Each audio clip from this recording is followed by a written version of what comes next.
Hello, my name is Sojeda Haroon, and for my second foreign affairs presentation, I'll be discussing the effects of globalization in East Asia, specifically in China. Um, First, I will do a breakdown of three different articles, the first one being titled America Can't Surpass China's Power in Asia from Module 10. So to begin, the United States cannot assume that they will maintain military dominance and primacy over China because China now benefits from major structural advantages and economic ties that have helped rapidly expand their military power. China has advantages in regional flashpoints, and since they're able to monitor and control these areas, they can secure their economic interests. This has made it increasingly difficult and costly for the U.S. to try and continue sustaining dominance in the area. At the same time, many Asian nations are not willing to choose sides between Washington and Beijing, which has led to many groups, mainly led by the US, to be unable to counter China's growing economic, military, and geopolitical influence. Due to this, the US should avoid trying to outmuscle China across the region and needs to stop relying on arrangements that have repeatedly fallen short. In order to do so, they need to strengthen their self-defense, especially with their allies like Japan, India, Taiwan, and other Southeast Asian states. It's important that they protect their vital sea lanes and create a strategy for balancing rather than overmatching to have long-term stability without overstretching its resources. So, what this implies is that the US must be cautious and strategic with their defense and resources in order to design achievable policies and goals to benefit them long term.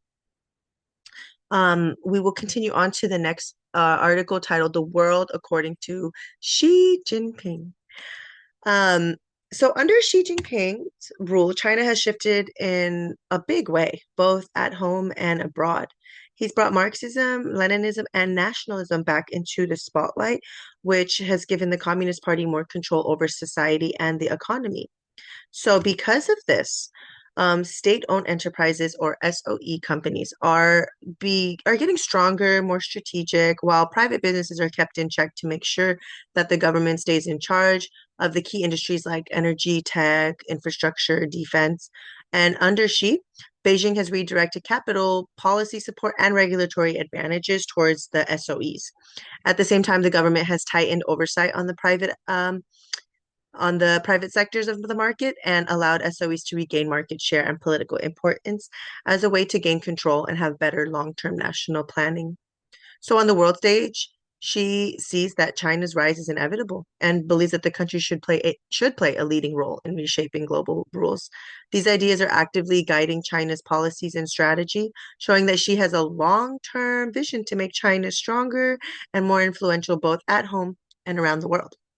The final article that we will break down is the Foreign Affairs article number 3 from Module 10 titled Know Your Rival, Know Yourself. So China is definitely a serious global competitor. They have dominated in areas like expanding in their military, technology, and they've had major economic influence, but its rise is not inevitable. However, they do have a serious challenge that other countries like the US just can't ignore.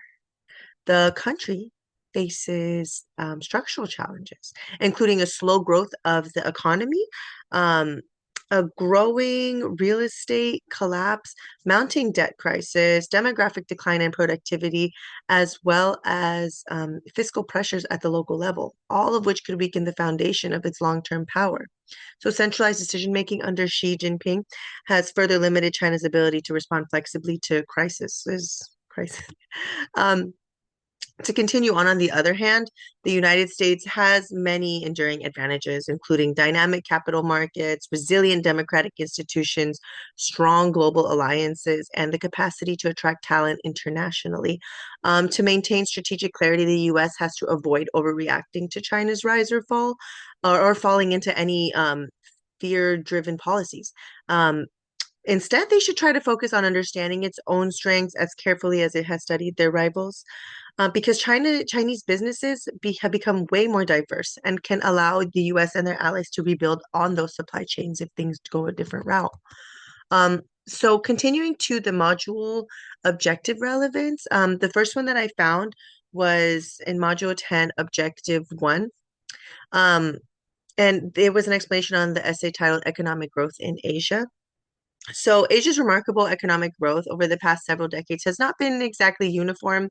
The differences between the fast growing, and the slow growing countries can be explained by a few key factors that I will break down. The first key factor being that China has a well-educated population and very low income levels. So this is why they were able to receive like rapid catch-up growth by adopting existing technologies and knowledge. Second, their export was focused on industrialization, which allowed nations to integrate into global markets and earn foreign exchange, which definitely fueled their development even further. Third, the stable government finances and high levels of saving allowed China to invest in things like roads, factories, and projects that just helped their economy grow. The government that implemented the market-friendly policies promoted foreign investment and built on efficient institutions, which created an environment good for growth. So finally, the favorable demographic trends with the growing working age population provided the labor force necessary to support this type of industrialization. And together, these factors explain why some of Asia's economies surged ahead while others grew a little bit more slowly. But it was mentioned that the even slow growing populations have the potential to grow if the market is able to adopt and implement these strategies. Another objective that I found relevant to the foreign affair articles I had presented earlier was from Module 10, Objective 2. And this one was a breakdown of the essay, Will China be the next global superpower? So in this, Dr. Chu, I believe, I remember she mentioned in her lecture, um, tangible versus intangible. So aspects of China's potential. And their rapid growth, GDP growth, living standards, and growing influence has led many to believe that they will become the world's next superpower. The essay argued that while China has a lot of strengths like population and technology, they also face some challenges like slow growth, political constraints, and rising international pushback. So now the big question, does globalization benefit the area of your choice? So for this one, China. I would say yes, definitely yes. China seems has been seen as the world's factory in many cases, and globalization has shaped China's economy, politics, and culture in so many ways. Economically, it's transformed China into a country that has been fueled by export-led growth, which has attracted a lot of foreign investment and helped bring together the global markets. The downside of this is that China does face some environmental and regional strains. Politically, globalization has increased China's influence on international trade negotiations, which has exposed them to geopolitical tension. And then culturally, globalization has introduced foreign ideas, media, brands, and educational opportunities. So, this type of exchange has made globalization a driving force in China's modernization because they have had enormous opportunities come their way. And that will be the end of my presentation. Thank you so much for listening. Hope you have a beautiful day. Bye bye.